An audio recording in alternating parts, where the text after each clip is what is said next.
Bismillahirrahmanirrahim. Assalamualaikum warahmatullahi wabarakatuh. Jumpa lagi dengan saya Kusman Subarja.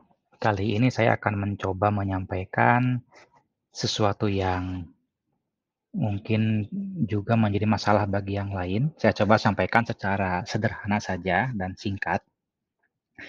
Ini berkaitan dengan masalah kreativitas siswa. Nah, saya ambil judulnya "Keluarkan Siswa dari Belenggu Bingung Berkarya". Nah, karena siswa ini, terutama di SMK, ini mayoritas dia bingung harus membuat apa, mau berkarya apa, mau bikin inovasi apa, itu bingung untuk yang apalagi yang awal gitu ya. Ini sangat bingung, karena yang pertama memang belum ada pengalaman tentunya. Nah, ini permasalahannya, ini siswa ketika diminta membuat karya inovasi itu bingung harus membuat karya apa, karena belum ada pengalaman rata-rata. Dan harus bagaimana, harus mulai dari mana gitu.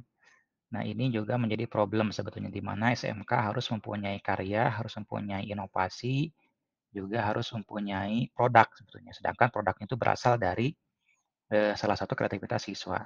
Nah, ketika diminta nih bingung siswanya harus bikin apa nih saya, harus membuat karya apa nih. Itu yang membuat mereka bingung. Kemudian dalam mencari ide juga, idenya harus membuat ide apa gitu. Kemudian skillnya pun mereka merasa belum yakin dengan skill yang mereka miliki. Nah, ini setelah saya perhatikan dan saya coba ngobrol dengan beberapa siswa, ini ketemu akar masalahnya sebetulnya.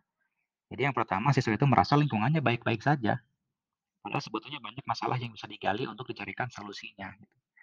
Masalah bagaimana cara membuatnya sebetulnya itu urusan nomor dua, karena itu mereka bisa cari di orang yang sudah memiliki kompetensi atau bisa bertanya konsultasi ke ahlinya. Tetapi dalam mencari idenya, itu yang sulit, yang jarang orang bisa gitu, mencari idenya. Peka terhadap lingkungan, peka terhadap situasi kondisi yang terjadi di masyarakat itu yang kadang orang bingung gitu. Nah, contoh yang paling biasa sih bagaimana? Misalkan nih, sesuatu yang salah ketika terjadi terus-menerus setiap hari, itu akan terasa seperti sesuatu yang benar gitu. Contohnya ketika misalkan di sebuah perempatan itu terbiasa orang menerobos lampu merahnya, terbiasa setiap hari seperti itu. Dan itu merasa seperti ini sudah biasa, sudah lumrah gitu. Atau jalan yang seharusnya searah tapi dilawan oleh motor gitu. Motor pada lewat ke situ melawan arah, padahal udah jelas jalurnya searah. Tapi karena sudah terbiasa dan setiap hari dilakukan, maka sesuatunya itu seperti sesuatu yang benar gitu. Atau kadang juga orang lupa mengunci pintu rumah. Sudah biasa gitu, padahal itu sesuatu yang sebetulnya tidak aman gitu. Jadi banyak sekali hal yang seperti itu. Yang dirasa baik-baik saja padahal sebetulnya nggak baik-baik saja gitu. Banyak yang bisa lebih dioptimalkan dari situ. Dan ini karena eh, kepekaan intinya, kepeka dari siswa itu. Nah, alternatif solusi yang dikembangkan yaitu pertama diarahkan siswanya untuk analisis dan pengamatan lingkungan sekitar.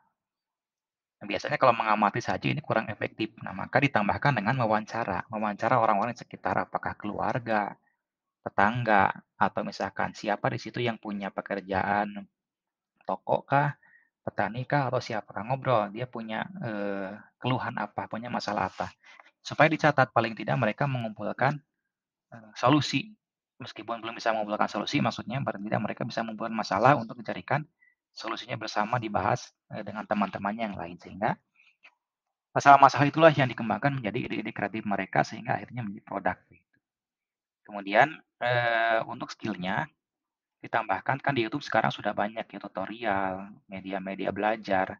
Itu mereka harus mencoba minimal satu tutorial selama 1 minggu, dicoba oleh mereka sampai berhasil. Dan setelah itu dilaksanakan, alhamdulillah siswanya itu wawasannya terbuka gitu.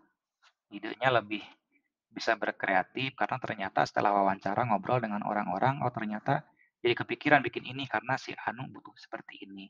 Kepikiran buat untuk toko ini karena dia ternyata butuh itu.